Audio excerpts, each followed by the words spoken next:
नमो जिनानम।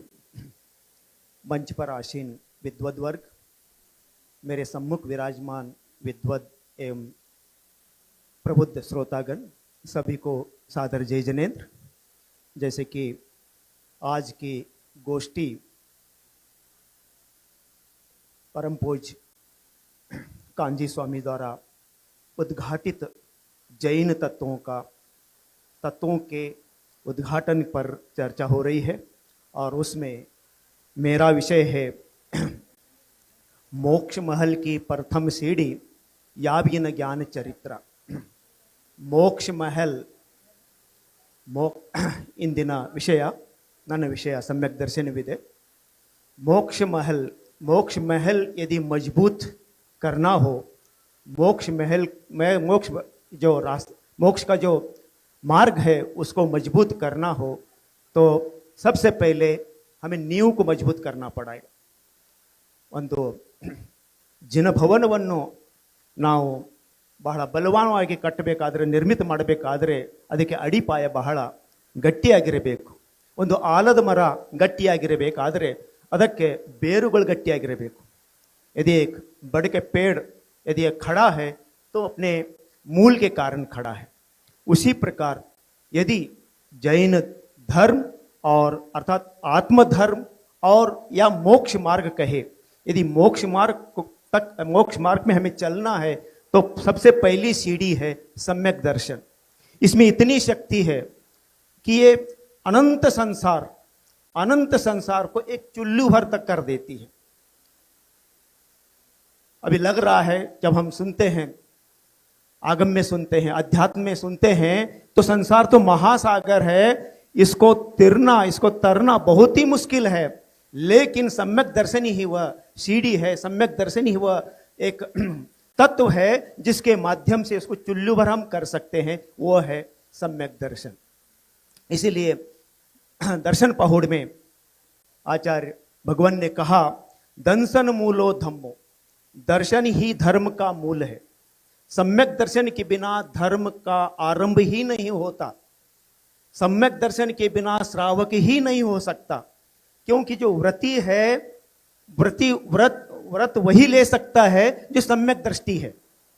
सम्यक दर्शन से ही व्रत आरंभ हो जाते हैं। तो इसलिए धर्म का आरंभ सम्यक दर्शन से है। इसीलिए सम्यक दर्शन बहुत ही महत्वपूर्ण, इसके बिना कार्य हो ही नहीं सकता। वो मोक्ष रूपी जो कार्य है वह सम्यक दर्शन के बिना हो नहीं सकता, इसलिए बहुत ही महत्वपूर्ण है। इसलिए आचार्य ने तीसरी गाथा में फिर कहा, दर्शन पौड़ की तीसरी गाथा में कहा, उसकी महिमा व्यक्त करते हुए, सम्यक दर्शन की महिमा को कहते हुए, सम्यक दर्शन के बल का वर्णन करते हुए कहा, दंसन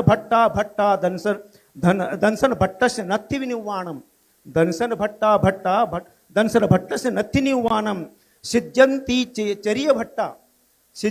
चर्य भट्टा दंसन भट्टा न सिद्ध्यन्ति। यदि दर्शन से भ्रष्ट है वो भ्रष्ट ही रहेगा, लाख कोशिश करे। मान ली मुनि धर्म को उन्होंने अंगीकार किया है, पहले भी बताया, आज ताई ने भी बताया, बहुत सारे लोगों ने बताया। हम लोग यदि महाव्रत को पालन करें, निरतिचार पालन करें, 24 घंटे हम मग्न हो, तप में मग्न हो, लेकिन यदि दर्शन से भ्रष्ट हो जाते हैं, दर्शन में हम कायम नहीं रह जाते हैं तो मोक्ष नहीं हो सकता। यदि कोई चरित्र से भ्रष्ट हो सकता है, हो जाए तो वो स्थिर हो सकता है, स्थिर होकर के मोक्ष को प्राप्त कर सकता है। लेकिन दर्शन से भ्रष्ट व्यक्ति कभी वह मोक्ष को प्राप्त नहीं कर सकता है, मोक्ष मार्ग में प्रवर्तन नहीं कर सकता है। इसलिए दर्शन बहुत ही महत्वपूर्ण हमारे जीवन में। हम यदि हमारा उद्धार होना है, यदि हमें स्वयं को मोक्ष प्राप्त करना, हमें स्वयं को भगवान बनना है, तो निश्चित रूप से हमें अपने आप के ऊपर श्रद्धान करना होगा। तो लिए सम्यक दर्शन है क्या चीज? अभी यद्यपि आया है, भेद विज्ञान में आया है, सम्यक दर्शन है क्या चीज? सम्यक दर्शन पर देहादि से, द्रव्य कर्म से, भाव कर्म से, अपने विभावों से पृथक जो एक शुद्धात्मा है, एक शुद्धात्म तत्व, शुद्ध बुद्धिक तत्व जो आत्मा है वो मैं हूं। ये बाकी जो भी है, ये शरीर है, ये क्रोध का बाद माने आदि है, ये मैं नहीं हूं। इस प्रकार की जो श्रद्धान है वही सम्यक दर्शन है, वही निश्चय सम्यक दर्शन। इसीलिए दौलत राम जी ने भी कहा, परद्रव्य ते भिन्न आप में रुचि सम्यक तो भला है। परद्रव्यों से, परद्रव्य जो सामने दिखाई देने वाले घर परिवार है, पति पत्नी पुत्र वगैरह है, वो तो पर ही है ही, लेकिन मेरा संबंध अनादि से इस शरीर के साथ है, इस कारमान वर्गणाओं के साथ है, उससे मैं अपने आप को अलग समझूं वह बहुत महत्वपूर्ण है। क्योंकि आज मेरा नाम रविंद्र है, यदि भीड़ में कोई रवि कहता है तो जितने रवि है सभी पीछे मुड़ के देखते हैं। तो इतना अपनत्व तो मेरे शरीर के प्रति है, उसको पहले हमें जानना, उसको उससे पहले श्रद्धान करना होगा। ये शरीर मेरा नहीं है, ये कर्म मेरे नहीं है, मेरे भाव, ये विभाव मेरे नहीं है, इस प्रकार की प्रतीति वही सम्यक दर्शन है। अच्छा, आप तो इसको सम्यक दर्शन कह रहे हैं, लेकिन उमा स्वामी जी ने कहा है तत्वार श्रद्धानम सम्यक दर्शनम, तत्वों के श्रद्धान, तत्वों पर श्रद्धान करना सम्यक दर्शन नहीं है। एक और कहते हैं 7 तत्वों पर श्रद्धान करना वो सम्यक दर्शन है। पंडित जी आप कुछ और कह रहे हैं, आप वे कुछ और कह रहे हैं, बिल्कुल वो भी सम्यक दर्शन ही है, लेकिन व्यवहार सम्यक दर्शन, व्यवहार से उनको कहा है। लेकिन वास्तव में देखा जाए अटूट देवशास्त्र गुरु पर हमारा अटूट श्रद्धान होगा, वो निश्चित रूप से निश्चय सम्यक दर्शन की ओर निश्चित रूप से पलटेगा, मतलब निश्चय सम्यक दर्शन हम प्राप्त कर ही सकते हैं। लेकिन हो क्या रहा है आजकल, वे व्यवहार सम्यक दर्शन, हमें तो 7 तत्वों पर पूर्ण श्रद्धा है, हम सम्यक दृष्टि है, हमें देवशास्त्र गुरु पर श्रद्धान है, बिल्कुल हम सम्यक दृष्टि है। लेकिन अंदर में उतर के देखा जाए, अंतर में जाके देखा जाए, उस प्रकार की श्रद्धान हमारे में है क्या? क्या वास्तव में मुझे 7 तत्वों पर श्रद्धान है? मुझे भावी कष्ट को देख करके या किसी भयावह वस्तु को देख करके भयभीत हो जाता हूं, तो मैं सम्यक दृष्टि नहीं हूं, क्योंकि सम्यक दृष्टि 7 भय से भय दूर होता है। तो इसीलिए सम्यक व्यवहार सम्यक दर्शन और सम्यक निश्चय सम्यक दर्शन को हमें पहचानना चाहिए। और इसके अलावा सम्यक दर्शन के महिमा को बताते हुए गुरुदेव श्री ने कहा है, एक श्रावक जो अव्रती है, यद्यपि वो किसी प्रकार का व्रत नहीं धारण किया है, लेकिन उसी जगह पर यदि कोई द्रव्यलिंगी मुनि है, सभी 5 महाव्रतों का पालन कर रहा है, उसके बावजूद भी वह मोक्ष मार्गी नहीं है, क्योंकि वो सम्यक दृष्टि नहीं है। तो इस प्रकार उसी प्रकार ये भी बताए,